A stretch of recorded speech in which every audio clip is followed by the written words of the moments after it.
Good morning प्यारे बच्चों। हम लोग इसके पिछले क्लास में बात कर रहे थे डायमेंशन का। नहीं, इसके पिछले क्लास में हम लोग देख रहे थे डायमेंशन पे, तो ध्यान दीजिएगा।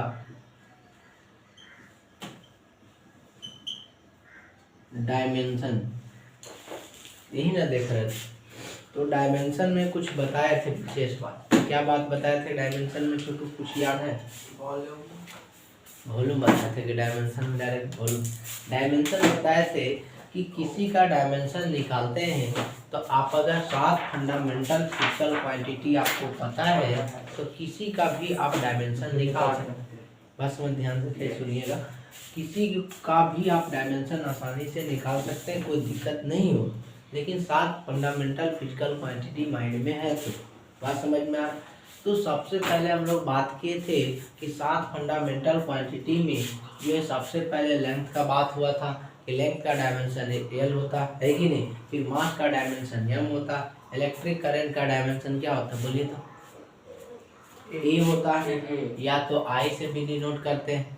और उसके बाद अमाउंट ऑफ सब्सटेंस का डायमेंशन मोल होता है। लुमिनस इंटेंसिटी का डायमेंशन कैंडेला होता है, सीडी से डिनोट करते हैं। बात समझ में आ रहा? तो ये जो सातों फंडामेंटल फिजिकल क्वांटिटी है, इन्हीं के मदद से हम लोग जितना भी डिराइव क्वांटिटी निकालेंगे इन्हीं का मदद से निकालेंगे। बात समझ में आ रहा? तो और देखेंगे कि सबसे पहले हम लोग डायमेंशन देखे थे एरिया पर। सबसे पहला डायमेंशनल फॉर्मूला लिखाया गया था एरिया का। बात समझ में आ रहा? पहला नंबर में हम लोग बात किए थे एरिया। तो एरिया कहते हैं किसी सरफेस का एरिया कहिए या किसी वॉल्यूम का एरिया, जो भी मतलब उस तरह से कह सकते हैं। इसका मतलब एरिया तो आप सिंपली जानते हैं छोटू। पहला नंबर में एरिया बराबर आपका होता है length into breadth. Length into breadth. बात समझ में आ रहा? एरिया बराबर एल इंटू बी होता है। अगर इसका कोई डायमेंशन पूछता है तो आप क्या बोल सकते हैं? बोलिए डायमेंशन, बोलिए क्या होगा इसका डायमेंशन? एल स्क्वायर होगा। अगर कोई जो है डायमेंशन ऑफ एरिया पूछे, डायमेंशन ऑफ एरिया पूछता है तो आप कह सकते हैं यहाँ से एल, इसको एल कह दिए और इसको भी एल। बात समझ में आ रहा? ब्रेथ भी एक प्रकार का क्या है? लंबाई। आप इसको अगर बेहतरीन तरीका से समझना चाहते हैं तो आप समझ सकते हैं, जैसे आप कोई कोन आप तो जानते हैं जिसको हिंदी में शंकु कहते हैं। इस तरह से आपका कोन है, तो इस कोन में जो है आपका यहाँ से यहाँ तक का अगर हाइट है, यहाँ से रेडियस है, ये आपका आर। बात समझ में आ रहा? इस तरह से आप मान लेते हैं, या तो आर नहीं है इसको आप कह देते हैं एल, इसको कह देते हैं एल। तो ये जो है कोन में एल जो बनता है उसको हम लोग बात करते हैं स्लेंट हाइट करते हैं। बात समझ में आ रहा? तिरछी ऊंचाई कहते हैं हिंदी में, तिरछी रेखा भी या तिरछी ऊंचाई भी कहते हैं। यानी इसका जो है बात करेंगे तो इसको एल कहते हैं और इसको हम लोग नाम जानते हैं स्लेंट हाइट के नाम से जानते हैं। बातें समझ में आ रहा? तो आप देख रहे हैं या तो आपका लेंथ इस तरह से हो रहा, या तो आपका लेंथ इस तरह से है, या तो आपका इस तरह से होगा, या तो आपका लेंथ तो वास्तविक में इस तरह से भी काम कर रहा। बात समझ में आ रहा? हो सकता है लेंथ आपका इस तरह से काम करता। बात समझ में आ रहा? तो हर एक जगह आप देख रहे हैं एक प्रकार का क्या है, लंबाई। बातें समझ में आ रहा? तो ये ध्यान दीजिएगा कि ब्रेथ को भी हम लोग क्या कर सकते हैं, लेंथ ही एक टाइप का। बात समझ में आ रहा कि ब्रेथ भी एक प्रकार का क्या है, लंबाई। क्लियर है कि नहीं? आप जैसे आप कोई भी सर्कल लेते हैं तो सर्कल का रेडियस आर है, तो ये भी एक प्रकार का क्या है, लंबाई। बात समझ में आ रहा? तो ये सब थोड़ा सा बात को ध्यान दीजिएगा कि ब्रेथ किसके बराबर होगा, लेंथ के बराबर। तो कोई पूछेगा कि काहे ब्रेथ जो है लेंथ के बराबर आप कर दिए, तो बोल सकते हैं कि अगर आप कोन एक लेते हैं तो कोन में तो आपका लंबाई ऐसे होना चाहिए, सीधा सीधी लंबाई होता है, तो इसमें टेढ़ा काहे लंबाई जा रहा। बात समझ में आ रहा? तो इसको भी एक टाइप का मेजर करेंगे, यहाँ से यहाँ तक अगर स्केल रख के मेजर करेंगे तो ये भी उतना ही वैल्यू देगा। इसको मेजर करेंगे तो भी उतना ही वैल्यू देगा। बात समझ में आ रहा है, क्योंकि ये भी लंबाई ये भी लंबाई है। बात समझ में आ रहा है। और इसको मेजर करेंगे तो कुछ और वैल्यू देगा, लेकिन तीनों को मेजर करेंगे तो कुछ ना कुछ वैल्यू देगा ना, एक प्रकार का क्या लंबाई। बातें समझ में आया। तो यहाँ से हम लोग कह सकते हैं कि एरिया बराबर एल इंटू एल, यानी ब्रेथ को हम लोग लंबाई मान लिए, एल गुने एल का दिए, तो जो है इसका डायमेंशन पर बात करते हैं तो एल स्क्वायर। तो अगर कोई पूछता है कि डायमेंशन बताइए एरिया का, तो आपको ये पता होना चाहिए कि डायमेंशन ऑफ एरिया जो है एल स्क्वायर होता है, और डायमेंशन को हम ये बिग ब्रैकेट के अंदर लिखते हैं। बात समझ में आ रहा है। डायमेंशन को हम लोग बिग ब्रैकेट के अंदर लिखते हैं। ये कहानी पता चला कि नहीं। अब हम लोग इसी और आगे इसमें बात करते हैं। ध्यान दीजिएगा कि जैसे इसी में ये बात करते हैं कि डायमेंशनल फॉर्मूला, डायमेंशनल इक्वेशन पर बात करते हैं। डायमेंशनल इक्वेशन कहिए या डायमेंशनल फॉर्मूला कहिए, दोनों बात बराबर। तो डायमेंशनल इक्वेशन कहिएगा तो डायमेंशनल इक्वेशन ऑफ एरिया, जब इस तरह से आप डायमेंशन लिखे हैं और इसको m0 l स्क्वायर t0 आप किए हैं, अगर लिखा हुआ इस तरह से तो आपको समझना है कि डायमेंशनल इक्वेशन, बात समझ में आ रहा, इस तरह से आपका लिखा हुआ है, क्योंकि इक्वेशन जानते हैं कि दो चीज़ से कनेक्टेड रहता है। तो एरिया का डायमेंशन इसके बराबर इक्वल से कनेक्टेड। बात समझ में आ रहा है। सिर्फ अगर पूछे डायमेंशन ऑफ एरिया तो एल स्क्वायर बोलना है, लेकिन पूछे डायमेंशनल इक्वेशन ऑफ एरिया तो आपको ये बोलना है। बातें फिर पता चल रहा है। सिर्फ डायमेंशन बोलेगा तो एल स्क्वायर बोलिएगा, लेकिन डायमेंशनल इक्वेशन ऑफ एरिया बोलेगा तो इसका मतलब ये बोलना है। ये बात को थोड़ा सा ध्यान में रखिए। तो ये हम लोग एरिया पर चर्चा की, पता चला कि नहीं। अब हम लोग इसके बाद हम लोग जो है अब इसका यूनिट देख लेते हैं। यूनिट ऑफ एरिया, एरिया का यूनिट क्या होता है? तो एल इंटू बी होता है कि नहीं। लेंथ इंटू एरिया का फॉर्मूला जो है एल इंटू बी होता है। तो एल इंटू बी के जगह भी एल को क्या चीज़ से डिनोट करते हैं? मीटर से। एल को क्या चीज़ से? मीटर से। तो मीटर गुने मीटर स्क्वायर, यही एरिया का क्या है? यूनिट। बातें समझ में आ रहा। यूनिट ऑफ एरिया आप कह सकते हैं एल इंटू बी होता है, और एल को हम लोग एम से और बी को भी एम से, यहाँ जो है क्या मीटर स्क्वायर आ जाएगा। अब एल जो बी के बराबर क्यों हुआ पता चला, क्योंकि ये भी वास्तविक प्रकार का एक प्रकार का लेंथ ही का काम कर रहा है। ये भी मेजर करेंगे, है कि नहीं। अब दिखाए सर्कल का रेडियस जो है आप आर ले लेते हैं तो उसमें भी एक लेंथ का काम कर रहा है, और एक कोण ले लेते हैं और कोण में उसको साइलेंट हाइट भी लेते हैं तो तिरछा रेखा इस तरह से, तो उसमें भी तो लेंथ का ही काम कर रहा है। मतलब मेजर करेंगे तो लंबाई ही देगा ना, इसलिए कह सकते हैं ब्रेथ किसके बराबर हो सकता है? लंबाई के बराबर। ये फिजिक्स के भाषा में नहीं कि हमेशा मैथों का दीजिए ब्रेथ उसके बारे में, ब्रेथ जहाँ रहेगा ब्रेथ के बारे में चर्चा चलेगी। बात समझ में आ रहा है। ये फिजिक्स के अनुसार हम लोग बातें ऐसे करते हैं। अब इसके आगे हम लोग देखते हैं वॉल्यूम के बारे में बताते हैं। वॉल्यूम से आप क्या समझते हैं? जैसे पिछले क्लास में सभी डिस्कस किए, लेकिन उतना डिटेल में हम नहीं गए। बात समझ में आ रहा। हम जो है सबका डिटेल भी जानना जरूरी है ना, क्योंकि डिटेल नहीं जाएंगे तो फिर पढ़ने से कोई फायदा नहीं। तो ये पता चला होगा डिटेल में कैसे बात की है। अब उसी तरह से वॉल्यूम, कल सिर्फ डायमेंशन लिखा दिए, बस एक मोटा मोटी समझा दिए। बात समझ में आ। आज देखिएगा पूरा एकदम डिटेल से बात कर रहे हैं। बात समझ में आ रहा है।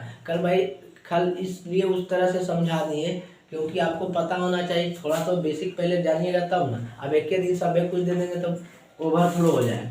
बात समझ में आ रहा है। इसलिए कल सिर्फ डायमेंशन सिखाया कि ऐसे ऐसे होता है। आज चारों पर मतलब विशेष बात करेंगे कैसे हो रहा है, काहे हो रहा है, वॉल्यूम से आप क्या समझते हैं, क्या समझना चाह रहे हैं। बात समझ में आ रहा है, तब पता चलेगा विशेष बात।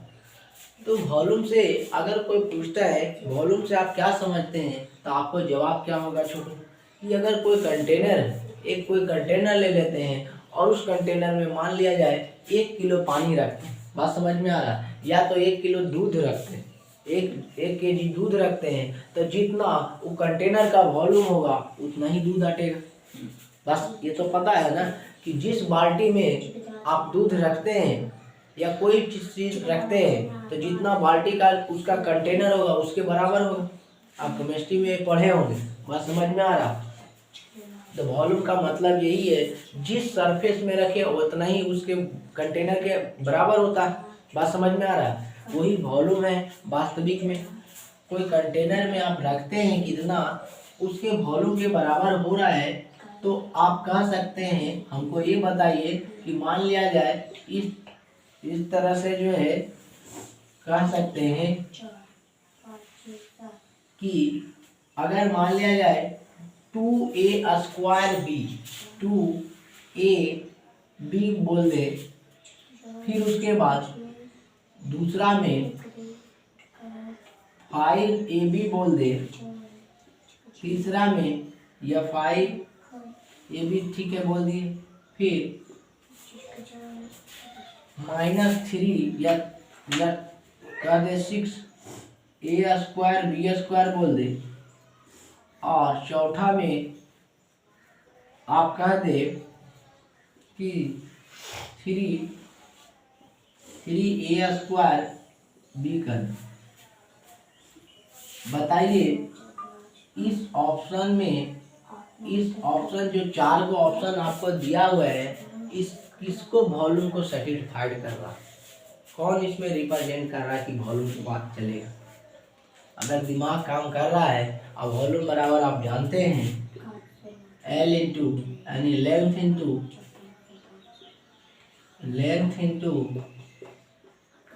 ब्रेथ इंटू हाइट होता है कि नहीं। अब इसको लिख सकते हैं L into B into H लिख सकते हैं। अब इसके आगे आप खुद बताइए क्या होगा। L इंटू L वो तो होता ही है L इंटू वो तो जानते हैं, डायमेंशन की बात कर रहे हैं। इन चारों ऑप्शन में कौन सा वॉल्यूम को सेटिस्फाइड करेगा। आईआईटी में इसी तरह से क्वेश्चन आता है, कहिएगा ये तो इसमें एक ने 2 है न 3 है न 5 है न 7 है, अब आपका करने से 2 3 4 5 7 आगे है कि नहीं।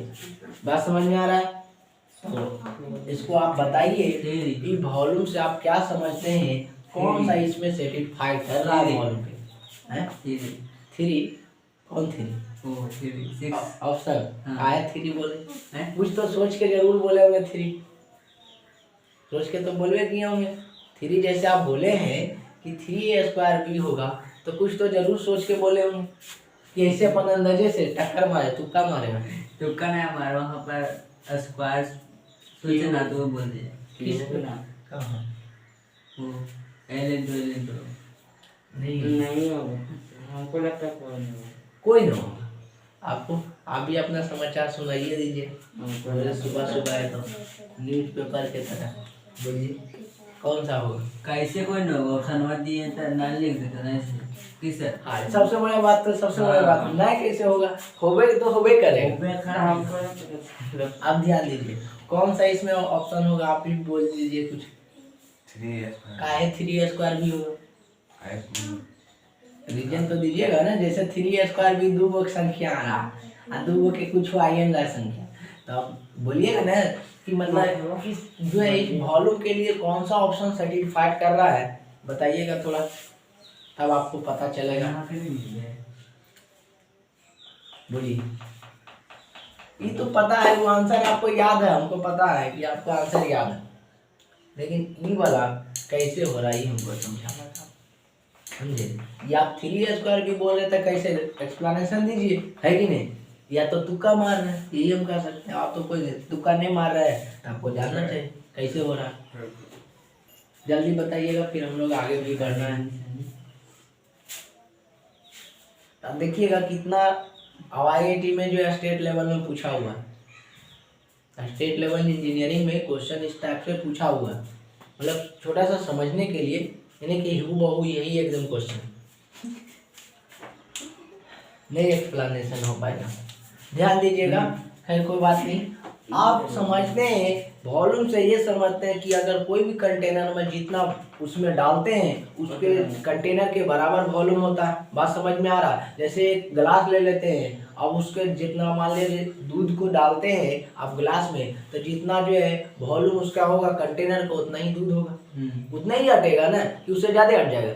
तो वही बात है, वॉल्यूम से तो समझ रहे हैं इतना मोटा मोटी बात, लेकिन इसके अनुसार देखा जाए तो आपको ऑप्शन से मिलाएगा तो कौन होगा, ध्यान दीजिएगा, चौथा होगा। अब काहे होगा उसका रीजन बता दो। अब तो ऐसा नहीं है कि वो सब बोल दिया तो हम बाबा ही बोल देते हैं ये होगा, लेकिन नहीं, उसका भी तो कारण देना पड़ेगा ना।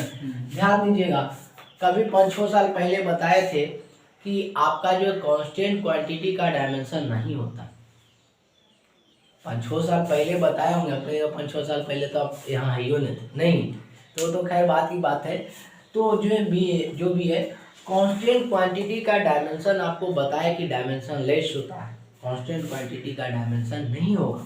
बातें समझ में आ रहा था? ये पहले ही लेक्चर में बात कर लिए थे जब डायमेंशन शुरू किए थे।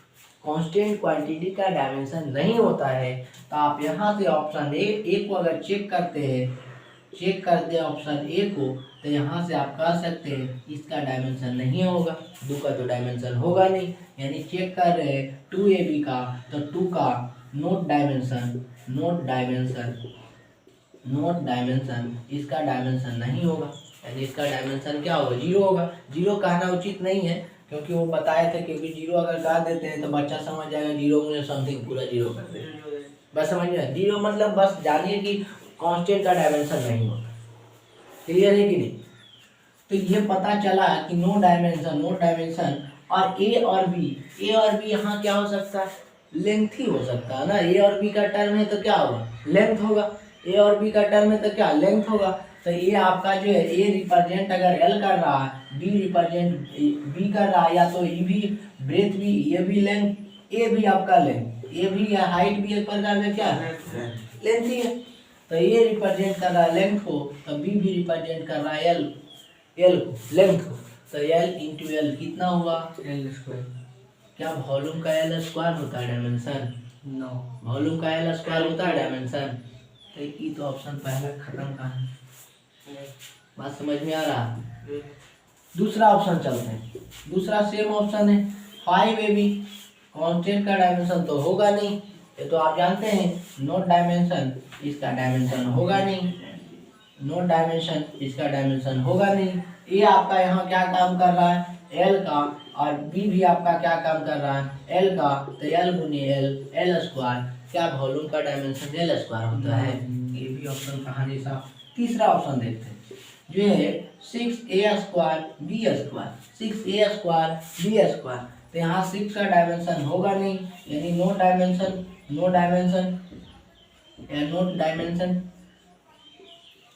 6 का डायमेंशन होगा नहीं। और ए का डायमेंशन आप कह सकते हैं एल इंटू एल, ए का 2 है ना, ये 2 है तो एल इंटू एल। बी का भी कह सकते हैं एल इंटू एल, क्या है एल पर पावर 4। अब वॉल्यूम का डायमेंशन एल पर पावर 4 होता है, खत्म का। तीसरा बचा तो आप खुद जज कर सकते हैं 3A स्क्वायर बी, और यहाँ से 3 का डायमेंशन होगा नहीं, नोट डायमेंशन इसका डायमेंशन होगा नहीं। और ए यहाँ क्या रिप्रेजेंट कर रहा है, एल गुने एल, बी रिप्रेजेंट कर रहा है एल। तो जो है तीनों पे गुना करेंगे एल क्यू, और वॉल्यूम का डायमेंशन एल क्यू ही होता है। तो इसे कह सकते हैं इसको सर्टिफाइड कर रहा है, वॉल्यूम को सर्टिफाइड कर रहा है। बातें समझ में आ रहा? आईआईटी में ऐसे हल्के सवाल पूछता है, लेकिन कॉन्सेप्ट समझ रहा है कितना छिपा हुआ है। बात समझ में आया? ऑप्शन से ऐसे तो देख के पता चल रहा था कि यहाँ ले, हम लोग ऐसा ही पढ़ते हैं कि लेंथ है, ब्रेथ है, हाइट है, ये तो है ही है। अरे नहीं, ए और बी के टर्म आ गए, इन्हें तो कोई लगता दूर दूर तक रिलेशन नहीं, लेकिन कांस्टेंट क्वांटिटी आ गया, पता नहीं लगता करने से यही चीज़ आ गई, लेकिन आपको घुमाया है। बात समझ में आ? जिसको कॉन्सेप्ट क्लियर होगा वो बना दे। आप क्योंकि जानते हैं कांस्टेंट का डायमेंशन होता है नहीं, और यहाँ ए और बी का है तो एल और गुने एल स्क्वायर वॉल्यूम का डायमेंशन नहीं होता है।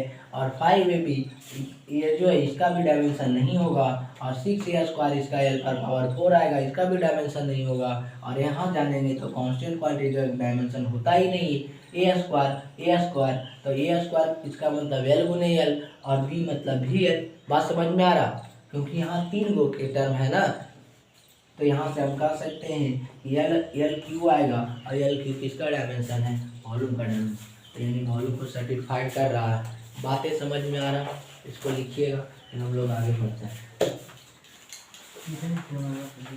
यहाँ क्वेश्चन भी लिख सकते हैं, विच ऑफ द फॉलोइंग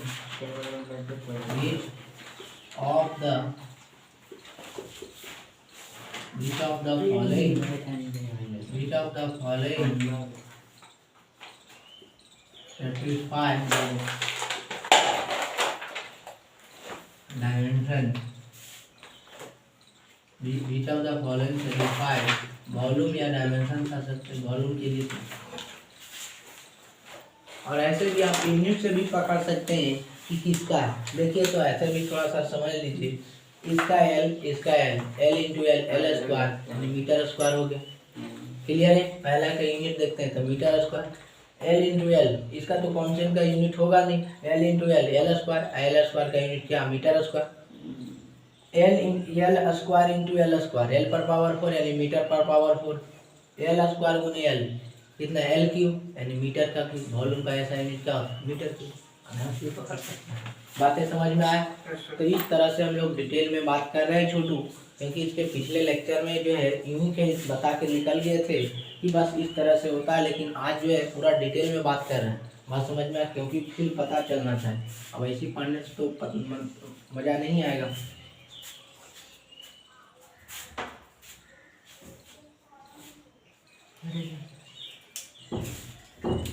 देखिएगा जल्दी,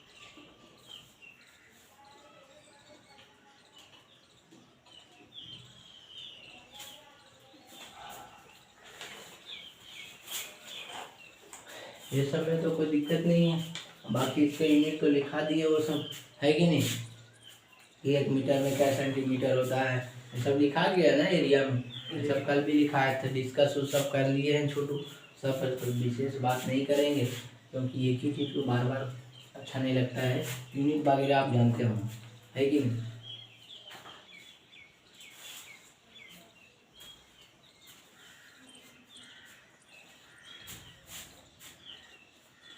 एरिया में जो है वास्तविक में कितना यूनिट लिखाए थे, 2 यूनिट लिखाए थे, नहीं सेंटीमीटर स्क्वायर एक मिलीमीटर स्क्वायर, नहीं सेंटीमीटर स्क्वायर और मिलीमीटर स्क्वायर। इसमें आप देख सकते हैं कि इसमें 2 यूनिट पर बात किए थे, एक सेंटीमीटर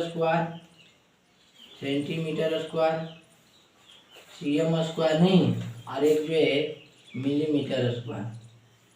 तो सेंटीमीटर स्क्वायर के मीटर स्क्वायर में चेंज कीजिएगा तो कितना होगा छोटू, सेंटीमीटर स्क्वायर को मिलीमीटर, सेंटीमीटर स्क्वायर को मीटर स्क्वायर में चेंज करके हमको बताइए कितना आता है, जल्दी बताइए। सेंटीमीटर स्क्वायर को मीटर स्क्वायर में कितना आएगा बताइए तो, सेंटीमीटर स्क्वायर को मीटर स्क्वायर में कितना आएगा, इसके पिछले क्लास में बात किए थे। सेंटीमीटर स्क्वायर को मीटर स्क्वायर में कितना आएगा बोल सकते हैं, बताइएगा। सेंटीमीटर स्क्वायर को मीटर स्क्वायर में कितना आएगा, जिसको यूनिट कन्वर्जन सीखे वो आसानी से तुरंत सॉल्व करके बता सकते हैं। जल्दी बनाइए।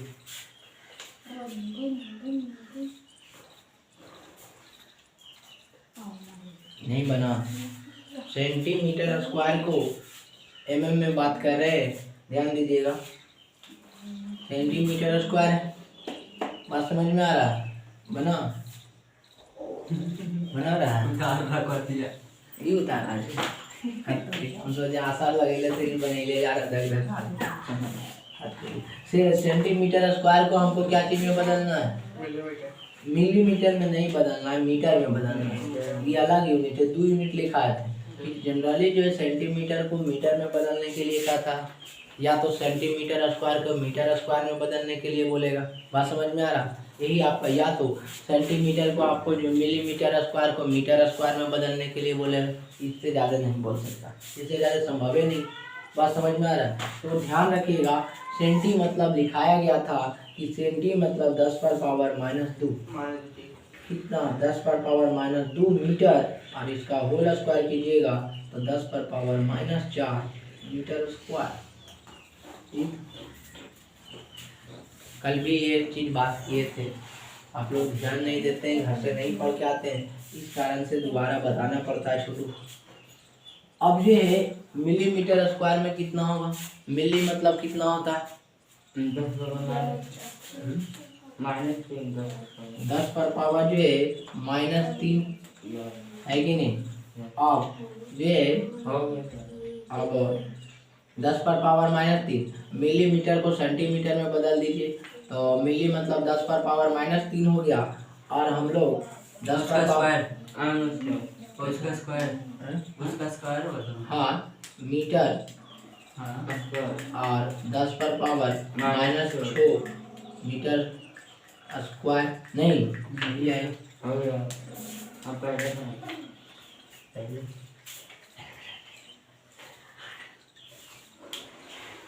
यहाँ तक बातें समझ में आया? तो हम लोग आज के क्लास में पढ़े अभी एरिया के बारे में। एरिया आपको पता चला होगा क्या होता है वास्तविक बात में। उसके बाद वॉल्यूम के बारे में फिर पता चला होगा कि कैसे वॉल्यूम को हम लोग सर्टिफाइड करवा सकते हैं, चेक कर सकते हैं इसका डायमेंशन है या नहीं, या वॉल्यूम का मतलब आप क्या समझते हैं। कोई बाल्टी में कितना आप उसमें डाल रहे हैं, वो जितना बाल्टी का वॉल्यूम रहेगा, जितना कंटेनर का वॉल्यूम रहेगा उतना ही उसमें अटेगा। कोई चीज़ भी डालते हैं, है कि नहीं? तो ये चीज़ थोड़ा सा बात को ध्यान दीजिएगा। वॉल्यूम पर हम लोग देख लिए, और आपका जो है इस पर हम लोग देख लिए एरिया। इसके आगे भी बात किए थे जो है, अब हम लोग वॉल्यूम में बात किए थे सीसी, है कि नहीं? सीसी सेंटी क्यूब, है कि नहीं? ये सब बात किए थे सीसी पर, सीसी ये सब बात कर चुके हैं। 1 लीटर में कितना मीटर क्यूब होगा, कोई बता सकते हैं? 1 लीटर बराबर कितना मीटर क्यूब? 1 लीटर में कितना मीटर क्यूब वॉल्यूम में बात किए थे? 10 पर पावर -3 मीटर क्यूब। बहुत अच्छा। 1 लीटर में जो है 10 पर पावर -3 मीटर क्यूब होता है। कोई बता सकते हैं कि इसके बाद जो था, आप बताइए, और सीसी को 30 मीटर क्यूब में चेंज कीजिए तो सीसी कल बताया थे ना, वॉल्यूम का भी एक सीसी भी करते हैं, है कि नहीं? तो सीसी को मीटर क्यूब में बताइए। सीसी वो वाला दारू वाला सीसी बदल नहीं समझिएगा, वॉल्यूम का ही पार्ट है सीसी। सीसी को जो है मीटर क्यूब में बताइएगा। ये सब पिछले क्लास में भी बात कर चुके हैं, थोड़ा सा रिवीजन करवा देते हैं।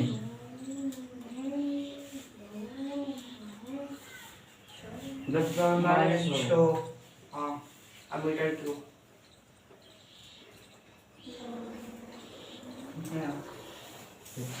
गलत है, गलत। 3 इधर होगा बोतला, जब मीटर स्क्वायर डाला था तब स्क्वायर ना होगा, फिर तो स्क्वायर ना होता। किस है लिख लिए? कितना आया? Metre cube. हाँ ठीक है, 10 पर पावर -6 मीटर क्यूब आता आता है। होता कोई गलत बता दिया, कुछ नहीं ध्यान सुनिएगा, सीसी का मतलब सेंटीमीटर क्यूब। सीसी का मतलब क्या? सेंटीमीटर क्यूब, यही ना होता है? सीसी का मतलब सेंटीमीटर क्यूब। तो सेंटीमीटर में कितना होता है? सेंटीमीटर। अब देखिए इसको हमको बदलना है मीटर क्यूब में। क्या चीज में बदलना? Metre cube. मीटर क्यूब में। तो आप जानते हैं सेंटी का मतलब कितना होता है, बोलिएगा? 10 पर पावर -3। बोलिएगा, आप बोलिएगा सेंटी का मतलब कितना होता है? 10 पावर माइनस 10 10 पर पावर -10। उसका ना सर सेंटी का मतलब सिर्फ सेंटी पूछ रहे हैं। सेंटीमीटर। हाँ हाँ, सेंटी वही सेंटीमीटर बोलिए। 10 पावर -2 10 पर पावर -2। देखिए कौन अंतर है, पढ़ के नहीं आते कैसे होगा। यानी 10 पर पावर -2 मीटर का होल स्क्वायर होगा। सर पूछे तो कैसे बनाया था? यहाँ क्यों होगा, ध्यान दीजिएगा, हल करने के लिए 10 पर पावर -6 मीटर क्यूब होगा। Yes sir. इस तरह से हम लोग सीसी को मीटर क्यूब में बदलते हैं। सीसी का मतलब ही होता है सेंटीमीटर क्यूब, तो सेंटी मतलब कितना, 10 पर पावर -2, तो उसका क्यूब कर देंगे, होगी। बहुत आसान सवाल, यस देखिए नहीं, ये सब यूनिट कन्वर्जन बताया गया है, हर एक पिछले वाला भी बात कर रहे हैं। अब हम लोग बात कर रहे हैं, यहाँ ध्यान दीजिएगा, इसके बाद हम लोग जो है बात करते हैं डेंसिटी, यही बात कर रहे थे तीसरा नंबर ना। अब इसके बाद हम लोग तीसरा नंबर डेंसिटी पर बात कर रहे हैं, ये ध्यान दीजिएगा। डेंसिटी बराबर जो है आपका मास बाई वॉल्यूम होता है। डेंसिटी बराबर मास बाई वॉल्यूम, ध्यान दीजिएगा यहाँ बात को। डेंसिटी बराबर आप समझते हैं कि मास बाई वॉल्यूम होता है। इसका मतलब कि अगर कोई भी सब्सटेंस का या कोई भी मटेरियल का वॉल्यूम बढ़ा दिया जाए तो डेंसिटी पर क्या असर पड़ेगा, कोई बता सकते हैं? ध्यान से सुनिएगा, कोई भी मटेरियल का या कोई भी सब्सटेंस का अगर वॉल्यूम बढ़ा दिया जाए, कोई भी सब्सटेंस का या कोई भी मटेरियल का वॉल्यूम यदि बढ़ा दिया जाए तो डेंसिटी पर क्या फर्क पड़ेगा, कोई बताइए? बढ़ेगा, घटेगा? -2 तो ये तो मतलब बढ़ेगा सर। बढ़ेगा। ध्यान दीजिएगा, बहुत अच्छा सवाल है, डेंसिटी पर आता है क्वेश्चन, उस तरह से बताएंगे, तो ध्यान से समझिएगा टॉपिक के मतलब। डेंसिटी बराबर मास बाई वॉल्यूम होता है। अगर कोई बॉडी का कोई मटेरियल का या कोई भी सब्सटेंस का अगर वॉल्यूम बढ़ा दिया जाए, कोई भी सब्सटेंस का या कोई भी मटेरियल का, कोई भी सब्सटेंस का या कोई भी मटेरियल का यदि वॉल्यूम बढ़ा दिया जाए तो डेंसिटी पर कोई फर्क नहीं पड़ता। बात समझ में आ रहा? जो आप लोग के दिमाग में यही चल रहा है कि अगर वॉल्यूम बढ़ा देंगे तो डेंसिटी का मान घट जाएगा, लेकिन ऐसा कोई बड़ी बात होता नहीं है। बात समझ में आ रहा है? अगर ये ध्यान दीजिएगा कि आप डेंसिटी यानी ध्यान से सुनिएगा, अगर कोई भी ये जो है, इसे जब फिजिक्स में इस एरो का मतलब समझिएगा, इसका मतलब होता है इंक्रीज करना, यानी बढ़ा रहा है, समझ रहे हैं? और इस तरह से रहेगा यानी घट रहा है, डिक्रीज करना। ये सब सिंबल पे थोड़ा सा ध्यान दीजिएगा, तो पता चलेगा कि बाद में फिजिक्स 11 12 में पढ़ रहे हैं तो कुछ बुझाइए नहीं रहा। ये सब छोटा छोटा बात बहुत ध्यान में रखना पड़ता है। तो अगर कोई भी मटेरियल का या कोई भी सब्सटेंस का अगर वॉल्यूम को, कोई भी मटेरियल है या कोई भी सब्सटेंस का वॉल्यूम को अगर इंक्रीज कर देते हैं, बढ़ाते हैं, तो डेंसिटी पर कोई फर्क होने वाला नहीं। डेंसिटी पर कोई फर्क नहीं होने वाला है। क्यों फर्क नहीं होगा? क्योंकि आप लोग को लग रहा है कि सर आप वॉल्यूम बढ़ाइएगा तो डेंसिटी तो घटना चाहिए, आपको तो यही लग रहा है, लेकिन डेंसिटी ऐसा बात नहीं है। कोई भी मटेरियल का या कोई भी सब्सटेंस का अगर वॉल्यूम आप बढ़ाते हैं तो डेंसिटी पर कोई फर्क नहीं पड़ता है। इसका यही कारण है कि आप जैसे वॉल्यूम बढ़ा रहे हैं तो मास भी तो बढ़ रहा है। बात समझ में आ रहा है? इसका यही आंसर है कि आप वॉल्यूम को बढ़ा रहे हैं, वॉल्यूम को इंक्रीज कर रहे हैं तो मास भी तो बढ़ रहा है। ऐसा थोड़ा है कि मास नहीं बढ़ रहा। आप जैसे एक बाल्टी ले लेते हैं, एक बाल्टी में आप जो है 5 लीटर दूध रख देते हैं, ठीक, एक बाल्टी ले देते हैं और एक बाल्टी में 5 लीटर दूध रख देते हैं, तो क्या बाल्टी का वॉल्यूम बढ़ रहा है तो उसका बाल्टी का मास भी तो बढ़ रहा है कि दोनों बढ़ रहा है? बातें समझ में आ रहा? ध्यान से सुनिए। यानी इसका कहने का मतलब है कि आप जैसे यहाँ वॉल्यूम 3 लीटर रखते हैं तो मास भी तो बढ़ेगा। ऐसा थोड़ा है कि मास नहीं बढ़ेगा। आप क्योंकि जितना आप जानते हैं जितना बड़ा मास रहेगा उतना ही कंटेनर में उसका अटेगा, है कि नहीं? अब दूध 1 किलो है तो 1 किलो एक एक कमंडल में नटेगा, जितना उसका कमंडल का कंटेनर रहेगा उसका वॉल्यूम, जितना स्पेस तो रहेगा मास जैसे बढ़ा रहे हैं उससे क्या हो रहा है, वॉल्यूम बढ़ रहा है। वॉल्यूम बढ़ रहा है, यस सर। बात समझ में आ रहा है। मास घटा रहे हैं तो वॉल्यूम भी क्या हो रहा है, घट रहा है। यानी इससे पता चला कि अगर आप मास को, यदि आप कोई भी सब्सटेंस या मटेरियल को वॉल्यूम को बढ़ाते हैं तो डेंसिटी पर कोई फर्क होने वाला नहीं है। इससे ये बात को ध्यान दीजिएगा कि कोई भी मास मटेरियल को या सब्सटेंस को वॉल्यूम बढ़ाते हैं तो मास पर कोई फर्क नहीं पड़ता है। इसका आंसर यही है कि आप वॉल्यूम को बढ़ाते हैं तो साथ में मास भी क्या होता है, बढ़ता है। बात समझ में Yes. अब यहाँ ये बात भी ध्यान दीजिएगा कि तब ये डेंसिटी आप कोई वॉल्यूम को बढ़ाते हैं, कोई वॉल्यूम मटेरियल या सब्सटेंस को वॉल्यूम को अगर बढ़ाते हैं डेंसिटी पर तब फर्क पड़ेगा जब आपका मास कांस्टेंट हो जाए। बात समझ में आ रहा है। यानी मास जब आपका कांस्टेंट होगा तभी आपका ये डेंसिटी पर फर्क पड़ेगा, और ऐसे डेंसिटी पर कोई फर्क होने वाला नहीं, क्योंकि आप वॉल्यूम भी बढ़ा रहे हैं तो मास भी बढ़ रहा है, वॉल्यूम घटा रहे हैं तो मास भी घट रहा है। बात समझ में आ रहा है। क्योंकि वॉल्यूम तो आप जानते हैं कंटेनर के बराबर होता है, ये तो जानते हैं, इसके पहले भी बताएं वॉल्यूम किसके बराबर, कंटेनर के बराबर है कि नहीं। जैसा कंटेनर है वैसा वॉल्यूम होगा उसका। तो यानी वॉल्यूम को आप बढ़ाते हैं तो मास भी बढ़ता है। अब कहिएगा कि इस पर कब फर्क पड़ेगा, तो कोई भी मटेरियल या कोई भी सब्सटेंस का वॉल्यूम को अगर बढ़ाएंगे तो इस पर डेंसिटी तभी घट सकता है जब मास कांस्टेंट हो। यानी मास नहीं बढ़ेगा, कांस्टेंट का मतलब जितना मास पहले से था उतना ही मास है। बात समझ में आ रहा है, ये बात को ध्यान दीजिए। जितना पहले से मास था उतना ही मास है और आप वॉल्यूम को बढ़ाते जा रहे हैं। मास जितना पहले से था उतना ही मास है और वॉल्यूम को आप बढ़ाते जा रहे हैं, इसका मतलब डेंसिटी पर क्या है, फर्क पड़ेगा। बात समझ में आ रहा है। यानी इससे ये पता चला कि जब आपका मास कांस्टेंट हो तो डेंसिटी वॉल्यूम को बढ़ाएंगे, कोई भी सब्सटेंस या मटेरियल का वॉल्यूम को इंक्रीज करते हैं जब मास कांस्टेंट है तो डेंसिटी घटेगा। बात समझ में आ रहा, डेंसिटी क्या होगा, घटेगा। ये डेंसिटी का कहानी रहा। बात समझ में आ रहा। तो डेंसिटी बराबर आप जानते हैं कि मास बाय वॉल्यूम होता है छोटू। तो अब इसको डेंसिटी को आप डिफाइन कैसे करेंगे, परिभाषा कैसे करेंगे। बात समझ में आ रहा। हर एक चीज़ का परिभाषा जानना जरूरी है, डिफिनेशन। कोई चीज़ का भी आप मतलब परिभाषा करते हैं, डिफिनेशन करते हैं तो ये आपको ध्यान में होना चाहिए कि अगर भागा वाला मतलब इस तरह से, जैसे डेंसिटी बराबर मास बाय वॉल्यूम, ये दोनों का क्या वास्तविक में डिवीजन है। हाँ। मास और वॉल्यूम अगर दिया हुआ रहे दोनों को डिवीजन कर दीजिए, भागा दे दीजिए, डेंसिटी निकल जाएगा। मास दिया हुआ है, वॉल्यूम दिया हुआ, दोनों को डिवाइड कर दिए, मास बटा वॉल्यूम कर दिए, डेंसिटी निकल गई। बात समझ में आ रहा।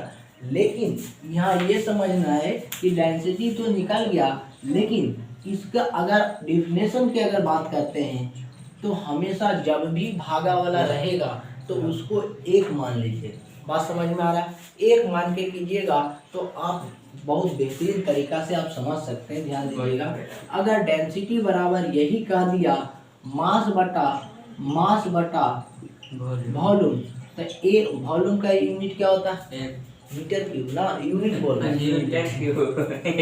उस समय गड़बड़ाए नहीं। बात समझ में आ रहा। यानी वॉल्यूम का अगर इसको डेंसिटी का बात किया जाए तो 1 मीटर क्यूब में कितना मास एडजस्ट कर रहा है उसी को हम डेंसिटी कहते हैं। अगर डिफाइन करना हो परिभाषा तो 1 मीटर क्यूब में कितना मास को एडजस्ट कर रहा है उसी को हम लोग डेंसिटी कहते हैं। बातें समझ में आ रहा। तो कोई चीज़ के भी अगर डिफाइन करना है तो एक मान के कीजिएगा तो बहुत बेहतरीन समझते तरीका से आएगा, नहीं तो फिर रटते रहिए, कोई फर्क नहीं पड़ने वाला। आज याद कीजिएगा, कल भुला जाइएगा, और इस तरह से कॉन्सेप्ट रहेगा तो आपको कभी भूलिएगा नहीं। यानी 1 मीटर क्यूब है, उसमें कितना मास एडजस्ट हो रहा है, मतलब मान लिया जाए 1 मीटर क्यूब इस तरह से है, इसमें कितना मास एडजस्ट हो रहा है, इसमें मास कितना अट रहा है, उसी को हम डेंसिटी कहते हैं। बात समझ में आ रहा है। यानी 1 मीटर क्यूब वॉल्यूम का क्या होता है, 1 मीटर क्यूब। तो 1 मीटर क्यूब में कितना मास को एडजस्ट इसमें रखेंगे, 1 मीटर क्यूब का कोई मतलब 1 मीटर क्यूब है और 1 मीटर क्यूब के मास में हम इतना कितना इसमें मास रखेंगे ताकि उसको डेंसिटी हो जाए। नहीं समझे, ध्यान से दीजिएगा। जैसे 1 मीटर क्यूब, ठीक, इसमें कितना मास एडजस्ट होगा। जैसे एक कंटेनर है तो एक कंटेनर में कितना मास उसमें डालिएगा और उसका जो है वॉल्यूम होना चाहिए 1 मीटर क्यूब होना चाहिए, ज़्यादा नहीं होना चाहिए। उसमें जितना मास हटेगा उस डेंसिटी के नाम से जाना जाएगा। बस यही सिंपल। यानी मास ऐसे डेंसिटी को डिफाइन करते हैं। डेंसिटी डिफाइन है मास पर यूनिट वॉल्यूम। मास पर unit volume is known as density. बात समझ में आ रहा है? मास पर यूनिट वॉल्यूम मतलब एक वॉल्यूम की बात कर रहा है। बात समझ में आ रहा है? एक यूनिट वॉल्यूम की बात कर रहा है तो एक यूनिट वॉल्यूम में कितना मास एडजस्ट होगा। एक यूनिट वॉल्यूम वास्तविक में क्या है, वॉल्यूम ही है ना। ये 1 मीटर क्यूब क्या है, वॉल्यूम ही है। तो एक यूनिट मास में एक यूनिट वॉल्यूम में कितना मास एडजस्ट करेगा उसी को हम लोग क्या कहेंगे, डेंसिटी। बात समझ में आ? तो ये डेंसिटी पर कहानी चला छोटू। तो डेंसिटी पर आप ध्यान दीजिएगा। कोई पूछता है तो आप उसको बोलिएगा कि डेंसिटी बराबर मास बाय वॉल्यूम। आप वहाँ से राइट कर सकते हैं क्वेश्चन छोटू कि ये बोल सकते हैं कि अगर कोई भी मटेरियल का या कोई भी सब्सटेंस का वॉल्यूम को बढ़ा दिया जाए तो डेंसिटी पर क्या असर पड़ेगा। कोई क्या डेंसिटी पर असर पड़ेगा, तो कोई डेंसिटी पर असर पड़ने वाला नहीं है। तब तक असर नहीं पड़ेगा जब तक आप मास को कांस्टेंट नहीं रखते। मास को एकदम स्थिर रख दीजिएगा तो वॉल्यूम को अगर बढ़ाते हैं, अगर मास जब लिख सकते हैं when mass is constant, when mass is constant, जब आपका मास कांस्टेंट हो जाए, जब मास आपका क्या कांस्टेंट हो जाए, व्हेन मास इज कांस्टेंट, जब आपका मास कांस्टेंट हो जाए तब वॉल्यूम यदि मास कांस्टेंट है तो वॉल्यूम को अगर बढ़ा रहे हैं, मास जब कांस्टेंट है तो वॉल्यूम को बढ़ा रहे हैं तो डेंसिटी का मान घट जाएगा। बात समझ में आ रहा है? यदि मास क्या होना चाहिए, कांस्टेंट होना चाहिए और उसको बढ़ा डेंसिटी घट जाएगा। यानी जब इसको मास कांस्टेंट है यानी जितना पहले था तो उतना बढ़ नहीं रहा, लेकिन वॉल्यूम को बढ़ा रहे हैं तो डेंसिटी घटेगी। बात समझ में आ रही है? लेकिन इसी में दूसरा पॉइंट भी ये भी आता है कि यदि आप वॉल्यूम को बढ़ा रहे हैं तो वॉल्यूम को बढ़ा रहे हैं तो मास भी तो बढ़ रहा है। वॉल्यूम को जैसे जैसे आप बढ़ा रहे हैं वैसे से मास भी बढ़ रहा है। तो वॉल्यूम बढ़ेगा, मास बढ़ेगा तो डेंसिटी पर कोई फर्क पड़ेगा। बात समझ में आई? ये तो कहानी थोड़ा सा ध्यान में रखिएगा। और इसके पहले डिफिनेशन भी बताएं कि डिफाइन हम लोग करते हैं कि आप अगर मास को कांस्टेंट रखते हैं तो ये इंक्रीज करेगा, ये इंक्रीज का सिंबल है, इंक्रीज करेगा। मास पे इंक्रीज करेगा ना, क्या मास को ना, क्या नहीं, वॉल्यूम क्या बोले, मास अगर कांस्टेंट हो जाए, मास मतलब जितना था बॉडी का, या कोई भी सब्सटेंस है मटेरियल की यहाँ बात कर रहे हैं तो बॉडी तो नहीं कर सकते हैं, कोई भी सब्सटेंस है मटेरियल का जितना आपका मास था उतना ही है और वॉल्यूम को बढ़ाते जा रहे हैं। वॉल्यूम को क्या है, बढ़ाते जा रहे हैं। जैसे आप समझिए, इस तरह से एग्जांपल से समझिए कि एक सिलेंडर ले लेते हैं, ठीक, एक सिलेंडर ले लेते हैं और एक सिलेंडर में आप छोटा सा सिलेंडर ले लेते हैं, इस टाइप का आप सिलेंडर एक छोटा सा ले लेते हैं और इसमें आप जो है इस सिलेंडर में आप गैस 1 kg डाल दीजिए। बात समझ में आ रहा? इस सिलेंडर में आप 1 kg गैस डाल दीजिए और इस सिलेंडर जो है एक बहुत बड़ा सिलेंडर है, उसमें आप 2 किलो गैस डाल दीजिए। या तो 2 किलो डालेंगे तो आपको फर्क पड़ जाएगा कि 1 किलो है तो इसका मास कम है, उसका मास ज़्यादा, तो इसी डेंसिटी ज़्यादा हो जाएगा। ये तो आप मतलब खेती से पकड़ सकते हैं। लेकिन यही 1 kg गैस इसमें डाले हैं और यही 1 kg गैस अगर बड़ा सिलेंडर में डाल दें तो किसका डेंसिटी ज़्यादा होगा, किसका डेंसिटी कम होगा, बताइए। बड़ा का ज़्यादा होगा इसका कम? नहीं, बड़ा का डेंसिटी आपका जो है कम होगा और छोटा का डेंसिटी ज़्यादा होगा।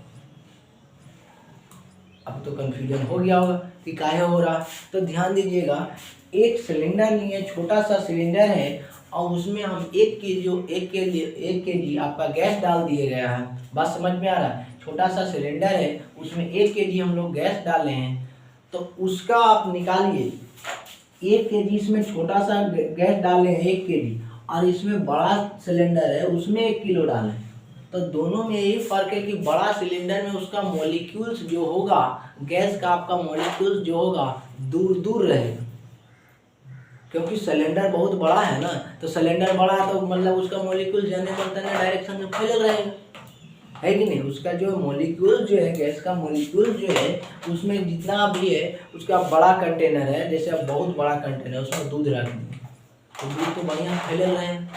अरे वो छोटा कंटेनर एकदम लीजिए, उसमें दूध है तो एकदम मॉलिक्यूल्स के आपस में अटैचमेंट रहेगा, एकदम क्लोजली पैक रहेगा। तो इसका मतलब जिसमें क्लोजली पैक रहेगा उसका डेंसिटी ज़्यादा होगा, जिसमें क्लोजली पैक रहेगा उसमें डेंसिटी ज़्यादा होगा, और जिसका मॉलिक्यूल दूर दूर रहेगा उसका डेंसिटी कम होगा। तो यदि बड़ा सिलेंडर में आप यदि गैस डाल रहे हैं तो इसका बड़ा सिलेंडर का मतलब गैस डाले हैं तो इसका मॉलिक्यूल्स दूर दूर रहेगा ना, बात समझ में। क्योंकि 1 किलो तो दोनों का तो मास सेम डाले, इसमें भी 1 किलो इसमें भी 1 किलो, तो दोनों का तो मास सेम है, तो मास पर तो लेना देना है नहीं। लेकिन अब ये जो है इसका सिलेंडर है बड़ा है, इतना बड़ा सिलेंडर है, तो इसमें इसका मॉलिक्यूल दूर दूर रहेगा, बात समझ में आ रहा है। और इसमें जो है आपका 1 किलो सिलेंडर डाले, मतलब सिलेंडर छोटा है और 1 kg डालेंगे तो आपका मॉलिक्यूल्स भीड़ भीड़ रहेगा, नज़दीक रहेगा, तो नज़दीक ये रहेगा उसका डेंसिटी ज़्यादा होगा। सिंपल सी बात है, जो मॉलिक्यूल ज़्यादा होगा जो नज़दीक रहेगा उसका क्या होगा, ज़्यादा होगा डेंसिटी। तो आप समझ सकते हैं कि जो 2 सिलेंडर लिए हैं और एक में 1 kg डाले हैं, या दोनों में 2-2 किलो का गैस डाल दिए हैं, इतना समझिए, दोनों में 2-2 kg का गैस डाल दिए हैं, तो इसका जो छोटा वाला सिलेंडर का जो है मॉलिक्यूल्स आपस में एक दूसरे से क्लोज रहेगा, क्योंकि छोटा सा एरिया है ना, उसमें वॉल्यूम छोटा है, जितना कंटेनर रहेगा, इसका कंटेनर छोटा है, इसका कंटेनर बहुत बड़ा है, तो जितना बड़ा रहेगा उतना आसानी से पार्टिकल्स क्या होगा, दूर दूर रहेगा, बात समझ में आए। तो इसका जो पार्टिकल्स दूर दूर रहेगा यानी डेंसिटी क्या होगा, कम होगा, और इसका डेंसिटी क्या होगा, ज़्यादा होगा। ये बात को अभ्यास हुआ होगा, पता चला कि नहीं। तो आप इस तरह से हम लोग आज का क्लास में डेंसिटी के बारे में चर्चा की। फिर बात किए थे, थोड़ा सा ध्यान दीजिएगा कि डेंसिटी बराबर हम लोग देखे थे कि डेंसिटी बराबर मास बाई वॉल्यूम होता है, और डेंसिटी के हम लोग फार्मूला निकाले थे, डेंसिटी बराबर जो है mass by volume, mass by volume, mass का जो है डायमेंशन एम का दिए थे, और आपका जो वॉल्यूम का डायमेंशन एल क्यू का दिए थे। तो दोनों का जब करते हैं तो एम एल क्यू आता है कि नहीं, माइनस क्यू आ जाएगा, बस समझ में आ रहा है, एम एल क्यू आ जाएगा, क्लियर है कि नहीं। तो ये आपका जो है डायमेंशन इसका जो है, इसका डायमेंशन निकाल गया छोटू डेंसिटी का। अगर यही ये डेंसिटी का डायमेंशन निकल गया, यानी डेंसिटी यानी डायमेंशन ऑफ डेंसिटी भी लिख सकते हैं, डायमेंशन ऑफ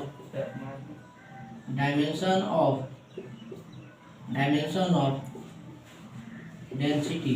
तो डायमेंशन ऑफ डेंसिटी का ये हो गया। उसी तरह से अगर डायमेंशनल इक्वेशन पूछे डेंसिटी का यानी डी का, तो आप लिख सकते हैं m1 L-3 और T0, ये आपका क्या हो गया, डायमेंशनल इक्वेशन हो गया। इसी में पूछता है डायमेंशनल बताइए, डायमेंशन बताइए एल का, तो कितना होगा, -3 होगा, है कि नहीं। इसी में बताइए डायमेंशन एम का, यानी इसी में पूछेगा डायमेंशन कितना होगा, डायमेंशन ऑफ एल इन किसमें, डायमेंशन ऑफ एल किसमें डेंसिटी में, dimension of L in density, dimension of L in density -3। उसी तरह से डायमेंशन इन पूछेगा एम इन डेंसिटी, एम का डायमेंशन क्या होगा डेंसिटी में, तो 1 होगा। बातें समझ में आ रहा, क्लियर है कि नहीं। फिर हम लोग इसमें बात किए थे छोटू यूनिट पे, थोड़ा सा देख लीजिए, इस पे हम लोग फिर बात किए थे यूनिट पे। तो यहाँ से ध्यान दीजिएगा, इसका यूनिट पर बात करते हैं। तो यूनिट जो है डी बराबर आप जानते हैं मास बाई वॉल्यूम। मास का यूनिट क्या होता है बोलिएगा, मास का यूनिट बोलिए, मास का हाँ यूनिट क्या होता है, मास का यूनिट केजी, और वॉल्यूम का यूनिट, वॉल्यूम का यूनिट, वॉल्यूम का यूनिट हाँ M3 वॉल्यूम का यूनिट जो होता है मीटर क्यूब होगा। यानी केजी लगता है हमको ये सब पढ़ाने से बेकार हो रहा है। माइनस बात समझ में, माइनस का है पर उसको हटा जाएगा ना कि केजी पर मीटर क्यूब, इसको हटाएंगे तब माइनस। बेटा पढ़ाने से हमको ये फायदा नहीं हो पा रहा है क्योंकि आप लोग की कुछ नहीं याद हो रहा है, समझे। जैसे यही हमको पता चल रहा है कि मतलब ज़्यादा देना भी बेवकूफ़ी वाली बात है मेरे अनुसार, जैसा अब लग रहा है धीरे धीरे पता चल रहा है। क्योंकि स्टूडेंट से ही जब कुछ निष्कर्ष नहीं निकलता तो फिर टीचर का लेवल घट जाता। बात समझ, जो एनर्जी लेवल टीचर का आता है वो घट जाता। एनर्जी लेवल कौन बढ़ाता है? स्टूडेंट ही बढ़ाता। अब एनर्जी लेवल कैसे बढ़ाएगा? क्वेश्चन पूछेगा, अभी नहीं कि बेहद जो मांगते हैं क्वेश्चन पूछे, जो रिलेटेड चल रहा टॉपिक उससे पूछिए, और बाकी एक्स्ट्रा डाउट है तो आप बाद में पूछिए, उससे हम नहीं कर रहे, मना करें। लेकिन मतलब हर एक का आप एंगल से सोचिएगा तो कल पढ़ाए वो भी नहीं याद है, परसों पढ़ाए वो भी नहीं याद है, आपको वॉल्यूम वाला नहीं याद है कि कैसे यूनिट का, जब बार बार बोल रहे हैं कि आपका फिजिकल क्वांटिटी नहीं है तो हम सब वो फॉर्मूला लिख देंगे और सही हम यहाँ कहीं मिलते जाइएगा, कोई फर्क नहीं पड़ेगा। बात समझ में आ रहा है? तो ये चीज़ थोड़ा सा ध्यान दीजिएगा। बोलते हुए तो कड़वा लगता होगा लेकिन आपके लाइफ के लिए बोल, बात समझ में आ रहा है? कौन तो और टीचर चलता जाएगा तो ये सब तो कोई मतलब नहीं रखता, डायरेक्टली बोल रहे कोई मतलब नहीं, पैसा देने को होगा ठीक है पढ़ जो निकल, टाइम वालों निकल, 1 घंटा से 1 मिनट भी ज़्यादा नहीं देगा, घड़ी देखते रहता, समझे। हॉस्टल जाके देखिए, घूम के ब्याह करिए, घड़ी देखते रहेगा। लेकिन आज तक हम रिकॉर्ड है कि कभी घड़ी नहीं देखे, समझे, कभी घड़ी नहीं देखे, हमें फालतू में कभी छुट्टी भी नहीं दी है काम से काम। तो ये सब थोड़ा सा पीछे वाला हमेशा एकदम याद कीजिए, समझे। ये सब थोड़ा सा माइंड में रखने वाला चीज़ है और इतना अच्छा से समझा दिया गया है। एल गुने एल 3 गो एल का यूनिट क्या होता है? मीटर, मीटर गुने मीटर, मीटर की कितना बहुत आसान यूनिट है, तब इससे ज़्यादा क्या। तो आज का क्लास में हम लोग डेंसिटी तक बात कर चुके हैं, बात समझ में आ रहा। थोड़ा सा अगले क्लास में हम लोग बात करेंगे डेंसिटी ऑफ पेट्रोल, वो तो देख लिए थे, थोड़ा सा उस पर भी डिस्कस कर लेंगे, और डेंसिटी ऑफ वाटर पर भी डिस्कस थोड़ा सा कर लेंगे। उसके बाद हम लोग चले जाएंगे डिस्टेंस, उसके बाद एक और बचा हुआ रिलेटिव डेंसिटी, उस पर बात करने के बाद हम लोग डिस्टेंस, डिस्प्लेसमेंट और स्पीड, ये सब के कहानी चलेगा। तब हम लोग मिलेंगे मंडे के, बात समझ में आ रहा। अब जो है क्लास जो है मंडे का हो, संडे है तो संडे का तो थोड़ा सा बंद रहता है, आप भी जानते हैं। तो मंडे को हम लोग मिलते हैं। तो आज के लिए इतना है। Thank you for all of you.